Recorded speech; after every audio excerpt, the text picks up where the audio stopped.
Hello everyone, today I will show you how to convert a PDF to A3 size PDF using PDF-XChange Editor. Open your PDF file. Now select Organize option and select a Resize option and standard dialog box.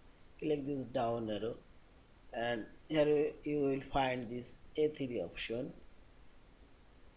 and select all page.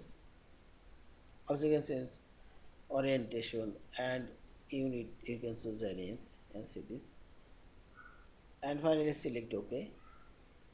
See this, A3 size PDF now created, and select file option and check document properties and description option. This is page size, and finally select this file option, save or save as in PDF file. Thank you for watching. Please subscribe, like, share and comments.